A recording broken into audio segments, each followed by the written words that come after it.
Well, good morning, good afternoon, or good evening. Wherever you watch this, we have the right time zone for you. I've been away for quite some time now. Well, I've not been away, have been doing other things. As some of you might know, I have a German channel as well. But I thought that I would like to revive this channel as a little side project to my other channel. But since I have some English-speaking friends who have some difficulties with the German language, I thought I'd try my hand at English here.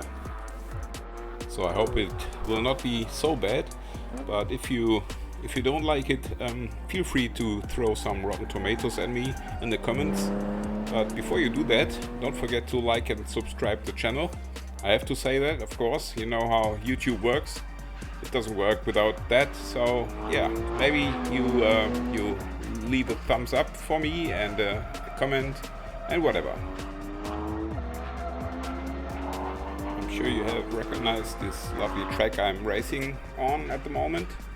A lot of people say it's the greatest track in the world, and I think I would agree.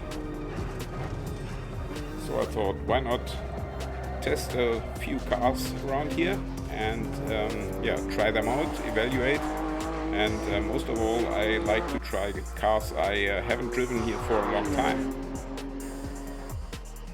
I know I'm not the fastest guy around here, but I can do some consistent laps, so I think if we compare some cars and evaluate the times, I think this should be quite okay.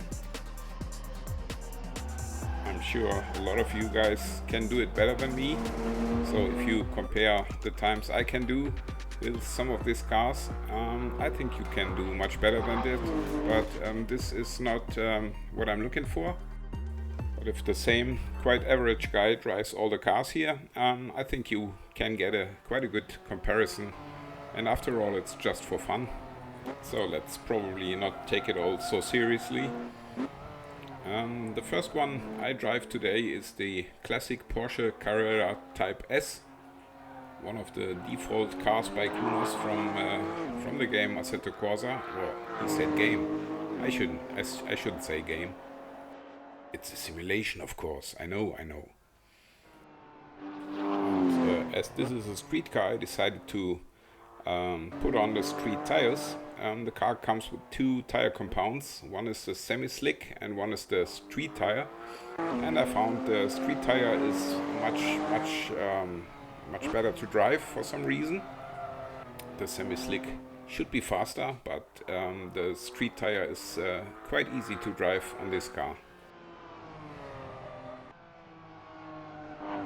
I also didn't do any setup work with this car. I drove it bone stock, like you can get it from the dealer.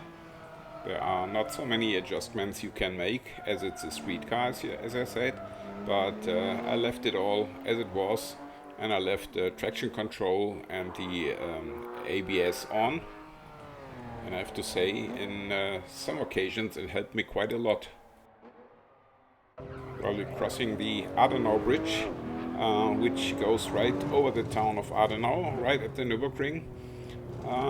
I've been here quite a few times in real life, and it's no big news anymore, but this town of Adenau should be in Assetto Corsa Evo when that comes out, and I'm really curious to find out how it is in the game, because I've driven through Adenau quite a lot of times, and I'm really looking forward to the crossover between a racing game or racing simulation and a free roam, and I'm really interested to learn what they do, and I'm pretty sure they will do a really nice job with it.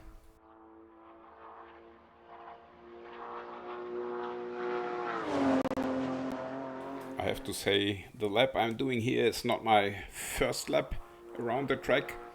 I needed a couple of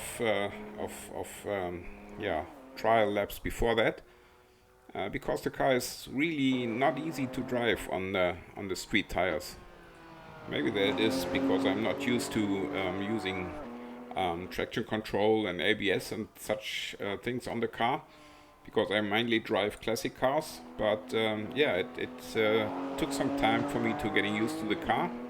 And when I finally figured out how to do it, I have to say less is more in the car. It's yeah, I tried not to push the right pedal too quickly, like I'm used to in the race cars.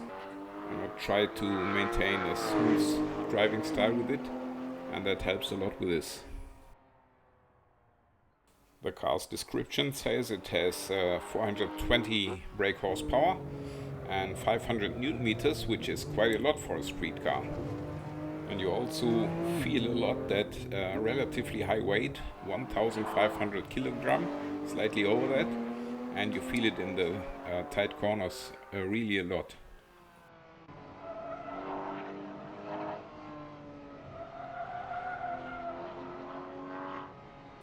I'm pretty sure that if I would do 10 more laps or so with this car, I could bring down my time quite substantially, but yeah, I wanted not to do really a lot to the car and really not a lot of training before. I will do the same with all the other cars too, so maybe 3, 4 or 5 laps practice before I go for a hot lap, and this is what I've done with this car.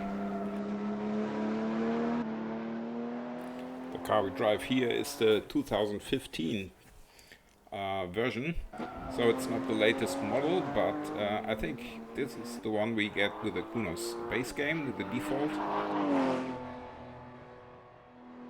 Maybe I get to drive one of the later models sometime later too, but I'm pretty sure I will try 1 or 2 of the earlier models, of course. Now we are approaching the Pflanzgarten 2 section on the Nürburgring, the last remaining jump that we really have. There were a couple of more jumps in earlier years, but they are all gone, but the Pflanzgarten will remain. The section following now is the Stefan Bellof S, named after the man who did the 6 minutes 11 seconds lap record, the eternal lap record in the Porsche 956. Now that we passed the Schwalbenschwanz section of the track, not long to go now, and we are through the Galgenkopf now, and then the famous Döttinger Höhe follows, where we really can see the top speed of the car.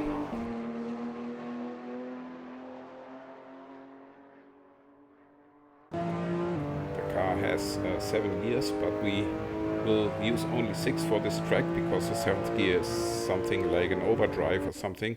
You will not reach the fastest top speed on this track in the 7th gear. Car should be able to reach over 300 kilometers per hour, but not on this track. But around 280 is not too bad either.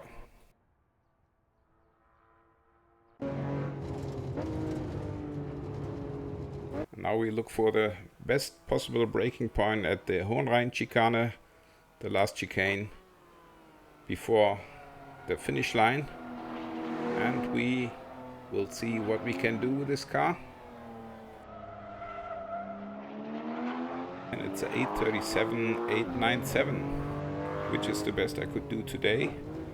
I'm sure I could do a little bit better, and you can do a lot better, of course, but this should be it for today, and I hope you will be back with me driving another car on the same track in a couple of days' time.